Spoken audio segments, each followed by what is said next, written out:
नमस्कार, आप देख रहे हैं न्यूज़ 8। कोलकाता के आरजी कार मेडिकल कॉलेज के पूर्व प्रिंसिपल संदीप घोष की मुश्किलें बढ़ती जा रही हैं। सीबीआई अब संदीप घोष के साथ 4 ट्रेनी डॉक्टर्स का पॉलीग्राफ टेस्ट करवाएगी। कोर्ट ने भी इसके लिए मंजूरी दे दी है। ट्रेनी डॉक्टर के रेप और फिर हत्या को लेकर संदीप घोष लगातार सवालों के घेरे में रहे हैं। कई दिनों से उनसे पूछताछ हो रही है। इस घटना के तुरंत बाद उसके इस्तीफे को लेकर भी सवाल उठे। सीबीआई भी लगातार उनसे पूछताछ करे। इस बीच आरजी कार और बंगाल के दूसरे मेडिकल कॉलेजेस के डॉक्टर्स ने हड़ताल न खत्म करने का ऐलान किया है। उन्होंने कहा है कि वे प्रदर्शन जारी रखेंगे। सुप्रीम कोर्ट ने भी आज कहा था प्रदर्शन कर सकते हैं शांतिपूर्ण तरीके से।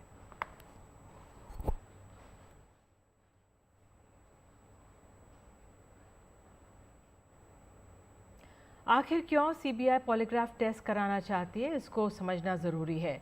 मामला बेहद गंभीर है, इसलिए सीबीआई तमाम सबूतों को जुटाना चाह रही है। इस पर विस्तार से जानकारी दे रहे हैं हमारे सहयोगी मुकेश सिंह सेंगर। इस वक्त मैं हूं सीजीओ कॉम्प्लेक्स में और यहां पर सीबीआई जो संदीप घोष है और जो उसके साथ में 4 डॉक्टर्स हैं उनको लेकर यहां पहुंच गई है। इन सभी लोगों को लेकर सीबीआई सियालदह की कोर्ट गई थी और वहां पर सीबीआई ने संदीप घोष और जो 4 डॉक्टर्स हैं उनकी जो पॉलीग्राफी टेस्ट है उसकी परमिशन मांगी है, क्योंकि सीबीआई का कहना यह है कि जो संदीप घोष और जो डॉक्टर्स हैं उनके बयानों में विरोधाभास है। इसीलिए जो सीबीआई है वो चाहती है कि इनका पॉलीग्राफी टेस्ट हो। आप देखिए कि ये सामने संदीप घोष हैं और इनके पीछे जो डॉक्टर्स हैं उनको लेकर सियालदह कोर्ट से सीबीआई की टीम लौट आई है और पिछले 7 दिनों से लगातार संदीप घोष से पूछताछ चल रही है। जो सीबीआई है वो लगातार उनसे पूछताछ कर रही है और जो उनका पॉलीग्राफी टेस्ट है अब वो करवाने की तैयारी की जा रही है। दरअसल जो सीबीआई है वो उसको इस बात पर विश्वास नहीं हो रहा है कि आरोपी संजय रॉय अकेले इस वारदात को अंजाम दे सकता है। इसीलिए सीबीआई सच जानने की कोशिश में है कि आखिर उस रात क्या हुआ था, क्योंकि जो 4 डॉक्टर्स हैं उन्होंने मृतक लड़की के साथ में रात में 12 बजे खाना खाया था और उसके 4 घंटे बाद उसका मर्डर हो गया था।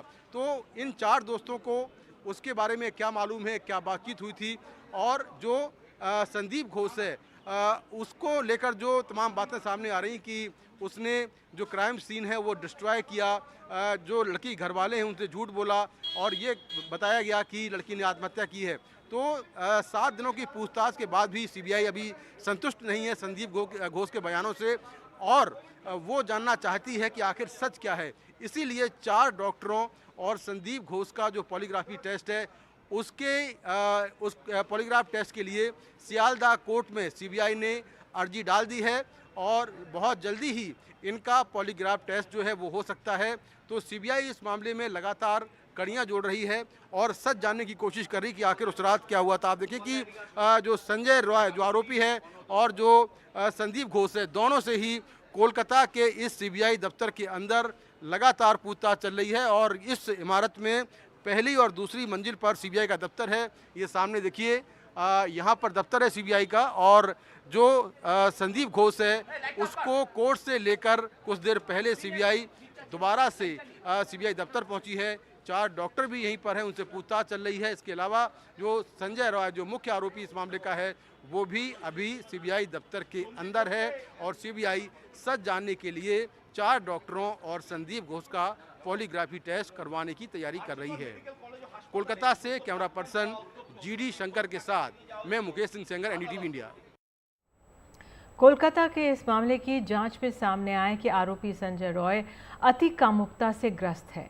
हत्या के पहले वो कोलकाता के 2 रेड लाइट एरिया भी गया था।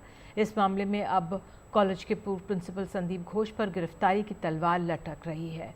हत्या और रेप में अब तक संजय रॉय के अकेले शामिल होने के सबूत मिल रहे हैं।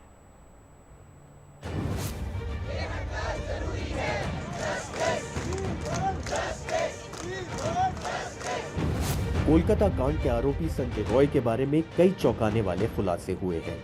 एनडीटीवी की एक्सक्लूसिव जानकारी के मुताबिक आरोपी संजय रॉय ने वारदात के दिन पॉर्न वीडियो देखे थे। उसके मोबाइल में भी कई हिंसक पॉर्न वीडियो मिले हैं। सीबीआई सूत्रों के मुताबिक संजय रॉय अक्सर रेड लाइट एरिया जाया करता था। उसकी 2 शादियों की भी बात आ रही है। संजय की मां ने कहा है कि उसने 1 शादी की थी, जबकि बहन ने 2 शादियों की बात कही है। तो यहाँ पर सेक्स वर्कर्स के लिए, राइट्स के लिए काम करने वाली जो महिलाएं हैं, उनका कहना ये है कि उन्होंने, या जिनको ये जानती हैं सेक्स वर्कर को, उन्होंने संजय रॉय को पहले कभी नहीं देखा। टीवी पर देखकर उनको मालूम चला कि वो इस इलाके में आया था और इस तरह का आरोपी है जिसने इस हत्याकांड को अंजाम दिया है। ये भी कह रहे हैं कि वो भी इस लड़की की हत्या और रेप के मामले में जो इंसाफ की मांग उठ रही है, जो आंदोलन हो रहा है, उस आंदोलन में ये भी शामिल हैं। कोलकाता रेप और मर्डर केस में डीएनए टेस्ट रिपोर्ट भी बेहद अहम है। इस रिपोर्ट से ये साफ हो जाएगा कि वारदात में एक आरोपी की भूमिका है या कुछ दूसरे लोग भी अपराध में शामिल हैं। इस बीच सीबीआई कोलकाता रेप और मर्डर केस की जांच में जुटी है। आरोपी संजय रॉय और मेडिकल कॉलेज के पूर्व प्रिंसिपल संदीप घोष से लगातार पूछताछ हो रही है। बहुत जल्दी ही इनका पॉलीग्राफ टेस्ट जो है वो हो सकता है।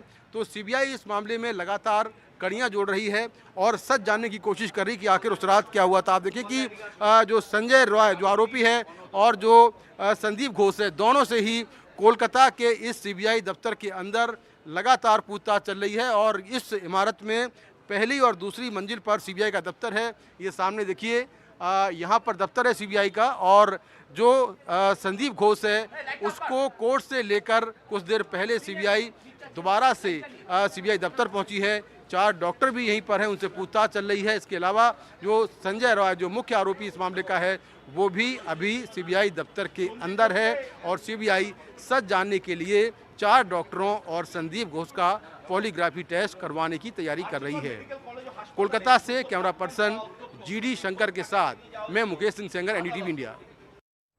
उधर महाराष्ट्र के बदलापुर में नाबालिग बच्चियों के साथ यौन उत्पीड़न के मामले में बॉम्बे हाईकोर्ट ने पुलिस को फटकार लगाई। पूछा एफआईआर लिखने में देरी क्यों हुई। कोर्ट ने कहा कि अगर स्कूल ही सुरक्षित जगह नहीं है तो शिक्षा और अन्य सभी चीजों के अधिकार की बात करने का क्या मतलब है।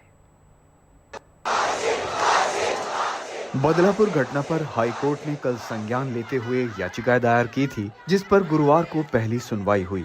बदलापुर में 2 नाबालिग लड़कियों के साथ हुए यौन शोषण को गंभीरता से लेते हुए हाईकोर्ट ने स्वतः संज्ञान याचिका दायर की थी। न्यायमूर्ति रेवती मोहिते डेरे और न्यायमूर्ति पृथ्वीराज चव्हाण की पीठ ने सुनवाई की।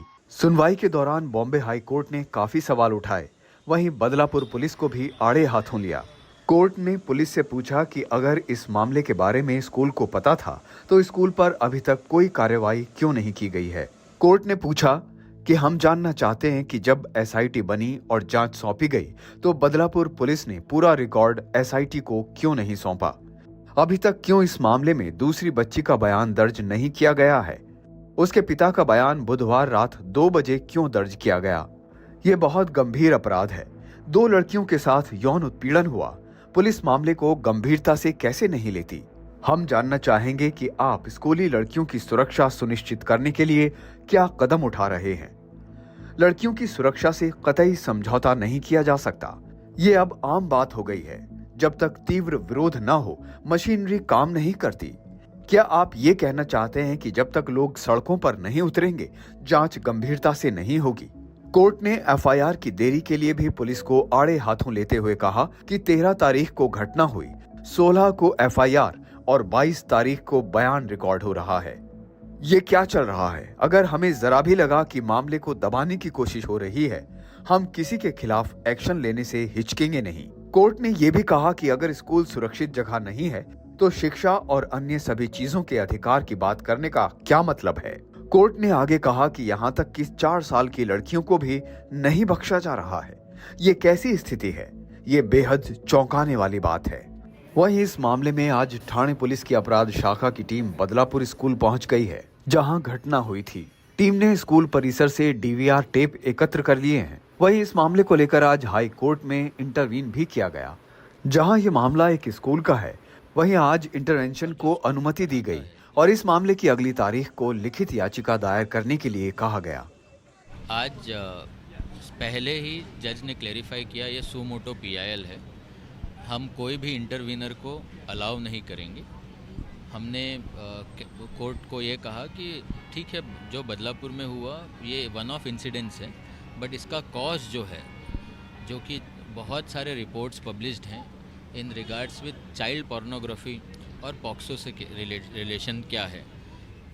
पॉक्सो केसेस जो रोज़ हो रहे हैं वो चाइल्ड पोर्नोग्राफी के वजह से बहुत सारे केसेस हो रहे हैं। इसमें बहुत सारे डेटा पब्लिश्ड है।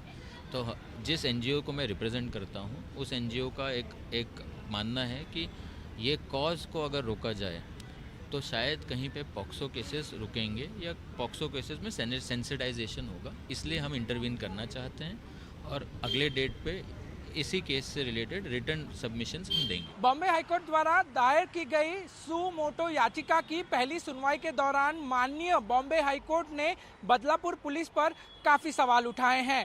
वहीं सरकारी वकील को ये भी कहा गया है कि अगली सुनवाई के दौरान उनको इस मामले की डायरी और दस्तावेज पेश करना अनिवार्य है। ऐसे में सवाल अभी भी वही है कि इस मामले की बात सामने आने के बाद भी क्यों स्कूल ने कोई ठोस कदम नहीं उठाए और क्यों बदलापुर पुलिस को इस पूरे मामले में एफआईआर लेने में देरी हुई। मुंबई से कैमरामैन सचिन सावंत के साथ मेरे सहयोगी सुनील सिंह और पारस दामा, एनडीटीवी इंडिया के लिए। विधानसभा चुनाव के लिए कांग्रेस और नेशनल कॉन्फ्रेंस के गठबंधन का ऐलान किया है। उन्होंने जम्मू कश्मीर के दौरे पर आए राहुल गांधी से मुलाकात के बाद कहा कि राज्य की सभी 90 सीटों पर दोनों दल एक साथ चुनाव लड़ेंगे। उन्होंने कहा, हमें उम्मीद है कि हम फिर से सत्ता में आएंगे, हमारे दरवाजे सभी के लिए खुले हैं। सूत्रों के मुताबिक दोनों पार्टियों के बीच सीट शेयरिंग को लेकर 3 बैठकें हो चुकी हैं। कल रात हुई बैठक में थोड़ी कड़वाहट दिखी क्योंकि दोनों पार्टियों ने सीटों की संख्या पर अपना रुख सख्त कर लिया था। हालांकि कांग्रेस ने फारूक अब्दुल्ला के ऐलान पर अभी कुछ नहीं कहा है। कांग्रेस अध्यक्ष ने श्रीनगर में कहा है कि जम्मू कश्मीर इस चुनाव में ज़रूर हमारा साथ देगा। कॉर्डियल एटमॉस्फेयर में मुलाकात हुई और जो अलायंस है वो ऑन ट्रैक है और इंशाल्लाह ये बिल्कुल अच्छी तरह से अलायंस चलेगी। सीट्स का क्या हुआ है? सीट्स का भी बहुत अच्छा अरेंजमेंट फाइनल हुआ अलायंस आपने? जी हाँ, फाइनल हो गया है। हिंदुस्तान की हिस्ट्री में आजादी के बाद बहुत सारी बार यूनियन टेरिटरीज को स्टेट में बदला गया है, मगर एक ही उदाहरण है जब स्टेटहुड छीनकर यूनियन टेरिटरी बनाई गई है। ये पहली बार हुआ है, इससे पहले ये कभी नहीं हुआ था। हमारे लिए जम्मू और कश्मीर के लोगों का रिप्रेजेंटेशन, उनका स्टेटहुड सबसे जरूरी चीज है। ये मेरे लिए पॉलिटिकल बात नहीं है जो आपको सहना पड़ता है। जिस डर में आप जीते हो, जो दुख आपको होता है, इसको मैं, खारगे जी, पूरी कांग्रेस पार्टी हमेशा के लिए मिटाना चाहते हैं। जहां भी ये कोई बदमाशी करने की कोशिश करते हैं, जहां भी बदमाशी करने की कोशिश करते हैं, हम उनको वहां सामने खड़े मिलते हैं। अगर इन्होंने थोड़ी सी भी बदमाशी की, कांग्रेस पार्टी के सारे कार्यकर्ता इनके सामने खड़े दिखाई देंगे और जो गलत बिल एक पास करने की कोशिश करेंगे, उस बिल को हम रद्द करवा देंगे। हम ऑपोजिशन में बैठे हैं, मगर सरकार को कांग्रेस पार्टी का कार्यकर्ता चलाएगा। झारखंड की सियासत में इन दिनों जबरदस्त हलचल है। पूर्व मुख्यमंत्री चंपई सोरेन ने अब नई पार्टी बनाने की बात कही है, लेकिन हेमंत सोरेन सरकार में मंत्री भी बने हुए हैं। पूछे जाने पर सीधा जवाब देने से बच भी रहे हैं। एक रिपोर्ट।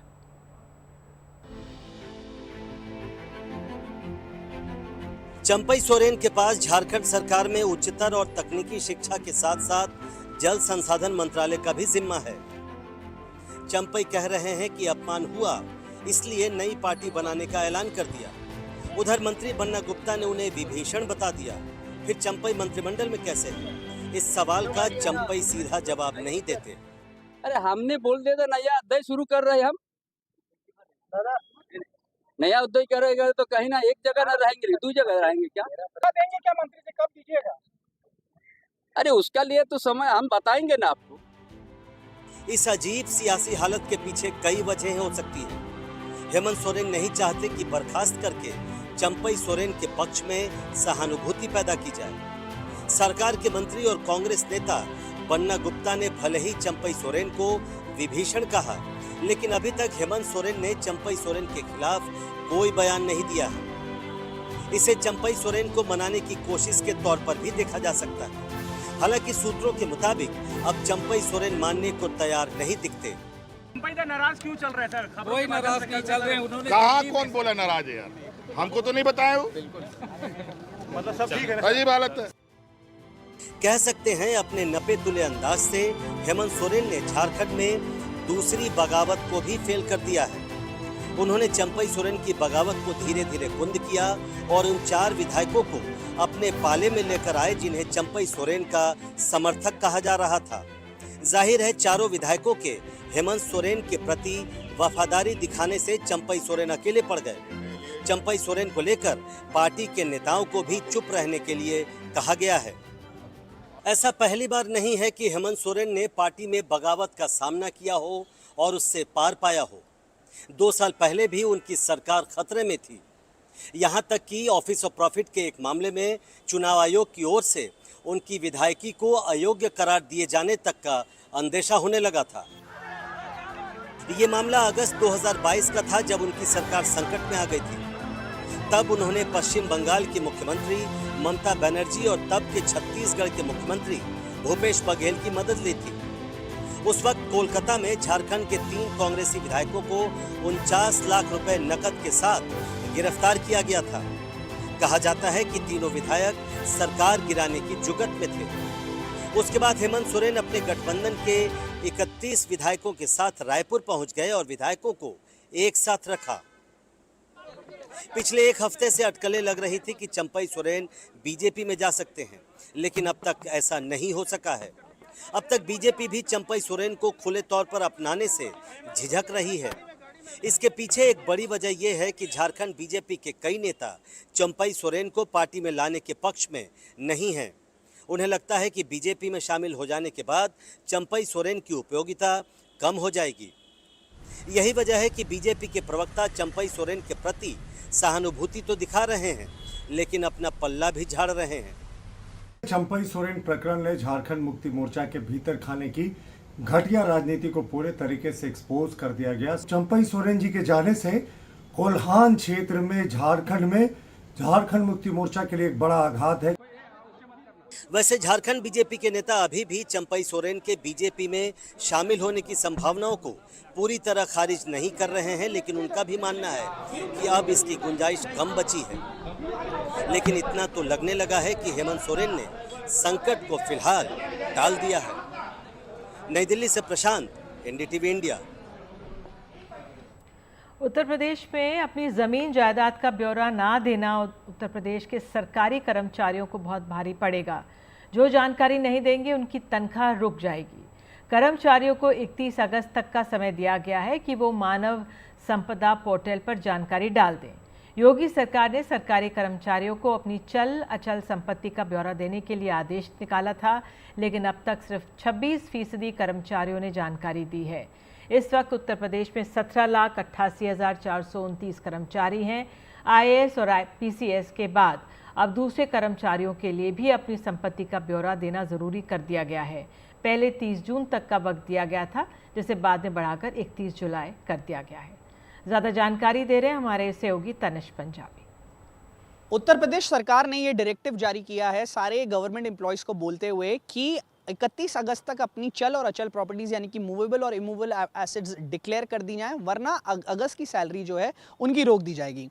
हम आपको बता दें कि आज से ठीक 1 साल पहले सरकार का एक डायरेक्टिव आया था। उसमें उन्होंने कहा था, सरकार ने कहा था, उत्तर प्रदेश सरकार ने, कि जितने भी गवर्नमेंट एम्प्लॉयज़ हैं अगर उनको प्रमोशन चाहिए तो उनको अपनी मूवेबल और इमूवेबल प्रॉपर्टीज़ जो हैं डिक्लेयर करनी पड़ेंगी पोर्टल के ऊपर। फिर उसकी जो डेडलाइन थी वो 31 दिसंबर रखी गई थी। 31 दिसंबर आने के बाद वो डेडलाइन एक्सटेंड करी गई 30 जून को। जून के बाद वो फिर जुलाई हुई। जुलाई के बाद फिर जो डेडलाइन जो है 31 अगस्त कर दी गई है, क्योंकि मात्र 26% गवर्नमेंट एम्प्लॉयज़ ने जो है अपनी प्रॉपर्टीज़ डिक्लेयर करी हैं। अभी भी 74% गवर्नमेंट एम्प्लॉयज़ ने अपनी प्रॉपर्टी डिक्लेयर नहीं करी है। तो इसीलिए सरकार ने एक अल्टीमेटम दिया है कि अगर आप 31 अगस्त अगस्त तक उत्तर प्रदेश सरकार ने एक अल्टीमेटम दिया है कि अगर आप 31 अगस्त तक डिक्लेयर नहीं करते हैं तो आपकी अगस्त महीने की तनख्वाह जो है वो रोक दी जाएगी। हम आपको बता दें, उत्तर प्रदेश के अंदर लगभग 18 लाख गवर्नमेंट एम्प्लॉयज़ हैं, 17,88,000 के आसपास गवर्नमेंट एम्प्लॉयज़ हैं। उनमें लगभग 13 से 14 लाख के बीच में जो है एम्प्लॉयज़ ने अपनी प्रॉपर्टी डिस्क्लोज नहीं करी है, लगभग 26% लोगों ने करी है। तो इसीलिए जो है सरकार का ये अल्टीमेटम आया है कि आप 31 अगस्त तक अपनी प्रॉपर्टीज़ डिक्लेयर करें, वरना सैलरी जो है अगस्त महीने की वो रोक दी जाएंगी। जेल से रिहाई के बाद मनीष सिसोदिया लगातार राजनीतिक तौर पर सक्रिय हैं। वो अलग अलग जगह पदयात्राएं कर रहे हैं। आज उन्होंने दिल्ली के श्रीनगर से पदयात्रा निकाली। उनका नारा है, मनीष सिसोदिया आ गए, केजरीवाल आएंगे। साथ ही आपको बता दें, मनीष सिसोदिया ने लेटरल एंट्री को लेकर एक ट्वीट भी किया और सरकार को घेरा है। उन्होंने इंडियन एक्सप्रेस की एक खबर के हवाले से बताया कि किस तरह 2018 में जानबूझकर आरक्षण के सवाल को हटा दिया गया। इंडियन एक्सप्रेस में आज विस्तार से खबर छपी है कि 2018 में सरकार के भीतर आरक्षण के सवाल पर विचार विमर्श भी हुआ, लेकिन उससे कन्नी काट दी गई। आरक्षण खत्म करने की बीजेपी की सोच और साजिश का सच उजागर करती है ये रिपोर्ट। ये मनीष सिसोदिया का ट्वीट है।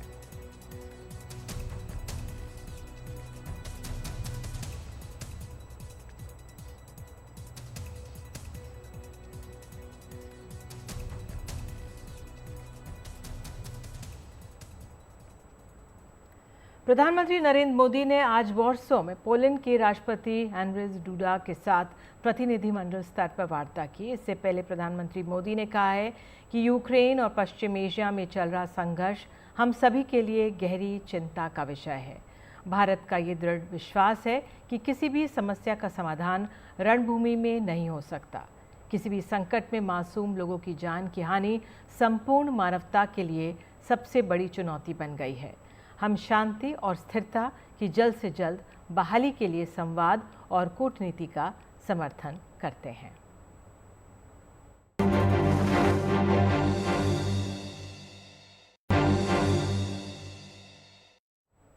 अयोध्या में नाबालिग से गैंगरेप के आरोपी समाजवादी पार्टी नेता मोहित खान के शॉपिंग कॉम्प्लेक्स को आज बुलडोजर से ढा दिया गया। इस कार्रवाई के दौरान कई थानों की पुलिस फोर्स और इसी की 4 कंपनियां तैनात रहीं। प्रशासन के दावे के मुताबिक ये शॉपिंग कॉम्प्लेक्स अवैध था और तालाब चक्रोड की ज़मीन पर कब्जा कर बनाया गया था। ये मामला जुलाई में सामने आया था। मदरसा नगर में बेकरी की दुकान चलाने वाले मोहित खान और उनके कर्मचारी राजू खान को 12 साल की लड़की से गैंगरेप के आरोप में गिरफ्तार किया गया था। पुलिस के मुताबिक आरोपी ने गैंगरेप की वीडियो रिकॉर्डिंग भी की थी। पीड़िता के गर्भवती होने के बाद वारदात का खुलासा हुआ था। वहीं कन्नौज रेप केस में भी आज बुलडोज़र कार्रवाई हुई। आरोपी पूर्व ब्लॉक प्रमुख नवाब सिंह के करीबी रिश्तेदार की अवैध संपत्ति पर बुलडोज़र चलाया गया।